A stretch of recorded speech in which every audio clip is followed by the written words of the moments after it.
Halo, assalamualaikum warahmatullahi wabarakatuh. Jumpa dengan saya lagi, Neng Eva. Gimana kabarnya sahabat-sahabatku semuanya hari ini? Yang soleh dan solehah, yang baik hatinya, yang cantik dan yang ganteng, yang rajin menabung, tidak sombong, dan juga rajin sedekah. Semoga hari ini sehat-sehat selalu dan dalam lindungan Allah Subhanahu wa Ta'ala, dan semoga kita semuanya mendapatkan kucuran rahmat, keberkahan, dan keridhoannya, serta mendapat syafaat baginda Rasulullah Shallallahu Alaihi Wasallam, baik ketika di dunia maupun di akhirat kelak. Amin, amin, amin ya robbal alamin. Baik sahabat hikmah semuanya, hari ini saya kembali berada di kampung tercinta ya, karena salah satu kepala keluarga di sini, kakek saya, sedang diberi nikmat sakit. Maklum ya, sudah tua, usianya sudah 82 tahun. Jadi setiap weekend itu bolak-balik ke kampung gitu. Mohon doanya ya, biar diberi kesehatan dan sembuh seperti sedia kala lagi. Amin, amin, amin ya robbal alamin. Ini saya baru sempat bikin konten lagi. Sebenarnya kemarin tuh ada 2 konten, cuman sama saya itu tidak diupload ya, karena ibaratnya tuh pelajarannya itu terlalu dalam gitu. Khawatirnya kurang bisa dicerna oleh sebagian besar ini para penyimak gitu kan. Takutnya malah jadi fitnah gitu, dan itu tidak jadi saya upload gitu. Jadi saya sekarang bikin lagi, kita bahasnya itu yang ringan-ringan saja dulu ya. Kecuali misalkan sudah beberapa tahun ya, mungkin bisa aja kali ya, karena itu terlalu banyak yang dibahas itu tentang mukasyafah dan musyahadah gitu, yang mana hal itu tuh saya tuh takut jadi fitnah, malah bagi yang tidak mengerti disangkanya ilmu kebatinan itu apa gitu. Nah, makanya saya tidak jadi menguploadnya. Jadi kita bahas yang ringan-ringan saja ya, yaitu tentang ibadah batin, dan juga tentang bagaimana caranya kita menyembuhkan jiwa dan hati kita itu dari penyakit-penyakit batin gitu. Memang pelajaran ini sudah sering dibahas dan sudah sering banyak judulnya juga ya sebelum-sebelumnya itu. Namun ilmu itu memang perlu diulang-ulang. Karena apa? Jika kita hanya mengandalkan satu judul ilmu atau satu bab ilmu, dan itu kita belajari beberapa bulan kemudian yang lalu misalkan, bisa jadi kita sudah lupa gitu, walaupun kita sudah pernah mempelajarinya. Makanya ilmu itu harus diamalkan dalam kehidupan sehari-hari, karena barang siapa yang mengamalkan ilmu yang diketahuinya, maka Allah akan memberikan atau menganugerahi ilmu yang belum diketahuinya. Arti diamalkan ini bukan hanya kita share melalui kata-kata saja, tapi dalam amal perbuatan kita sehari-hari.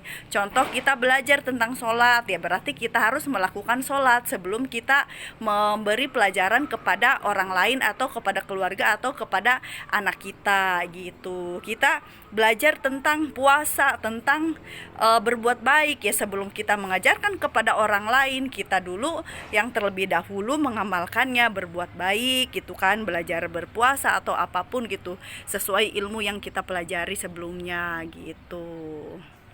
Dan ibadah batin ini tidak boleh kita tinggalkan ya, karena ibadah batin itu ibaratnya itu ruhnya ibadah lahir gitu. Jadi ibadah lahir umpama sebagai jasadnya gitu, sebagai bentuk indrawi gitu kan. Sholat ataupun puasa ataupun perbuatan baik ataupun perbuatan lahiriah yang bisa disaksikan oleh orang lain sehingga orang lain mengetahuinya. Tapi kalau ibadah batin ini tidak banyak orang yang tahu, tidak banyak saksi, kecuali orang-orang yang memiliki basiroh yang tajam. Tapi hati dan jiwa kita lah yang mengetahuinya gitu. Bisa saja kita sedang beramal, orang melihat kita, oh rajin beramal, siapa tahu hatinya keterpaksaan atau mungkin hanya ingin dipuji atau ingin mendapatkan validasi dari orang lain gitu kan. Nah makanya ilmu lahir itu diseimbangkan dengan ilmu batiniah sehingga lahir dan batin itu sempurna. Jadi ibadah lahir kita istiqomah, ibadah batin pun kita istiqomahkan gitu, dan itu harus tahu ilmunya gitu kan, agar ibadah kita itu tidak sia-sia. Ibadah lahir tanpa dibarengi dengan ibadah batin, dalam batinnya itu juga kurang sempurna gitu. Jadi ibaratnya kita beramal seperti kita bersedekah, kalau kita tahu ilmunya dengan keikhlasan, dengan keistiqomahan, misalkan rutin, kalau mau setiap minggu, atau kalau mau setiap bulan gitu kan, atau kapanpun kita punya rezeki gitu kan, atau kapanpun kita ada orang lain membutuhkan pertolongan, kita bantu mereka dengan ikhlas. Nah jadi beramal sedekahnya kita dapat, dan amalan ibadah batinnya pun disertai dengan keikhlasan, dan kita bersyukur bisa bisa berbuat baik seperti itu, dan berarti itu namanya amalan ibadah kita lahir dan batin sempurna gitu. Jadi batinnya dapet, lahiriahnya juga dapet gitu ya. Jadi ibadah batin itu sangat penting. Dan juga selain ibadah batin, juga kita perlu membersihkan diri kita dari penyakit-penyakit batin. Kadang-kadang memang kita perlu ya bercermin diri, bertafakur gitu kan.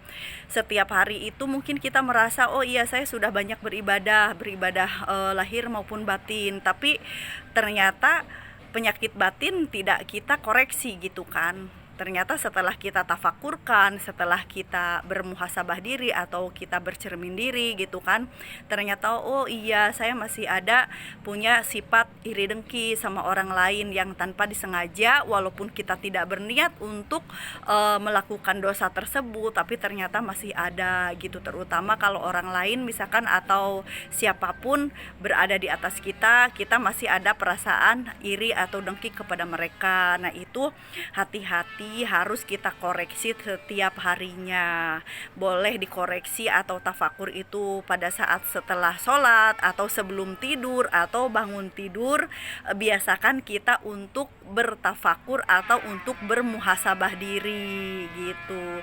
Kalau tafakur itu lebih condongnya itu kan kepada ciptaan Allah atau kepada Allah yang lebih meningkatnya ya, karena memang kalau dalam segi syariat itu tafakur itu tidak tentang Allah tapi tentang ciptaannya. Tapi kalau dalam ilmu tasawuf meningkat lagi, itu kita tafakurnya itu tentang Allah gitu, karena Allah itu kan yang maha meliputi segala sesuatu gitu kan. Jadi ilmu juga tingkat-tingkatan.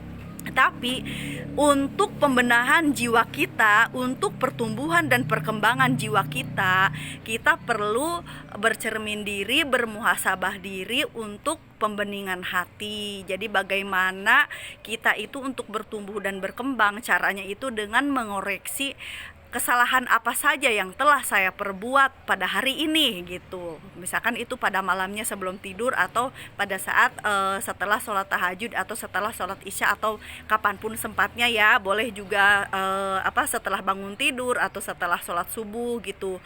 Jadi kita itu selalu mengoreksi diri, mengoreksi jiwa, menyelami jiwa kita, kesalahan apa saja yang telah saya perbuat hari ini gitu. Jadi kita sadari, kita renungkan. Kalau kita sudah sadar kesalahan apa saja yang telah diperbuat, bertobat kepada Allah, memohon ampun, menyesalinya agar tidak mengulanginya lagi gitu kan.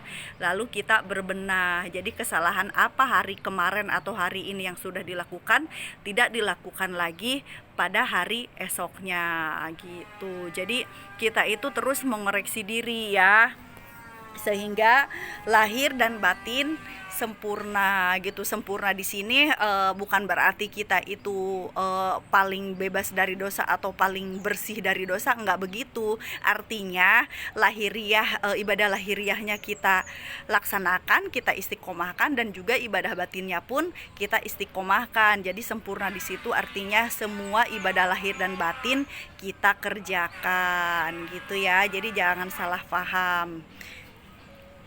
Oke, segitu saja dulu ya. Semoga bisa difahami. Saya mohon maaf kalau ada kekurangan dan kesalahan dalam menyampaikannya. Saya hanya manusia biasa yang belajar dan terus belajar.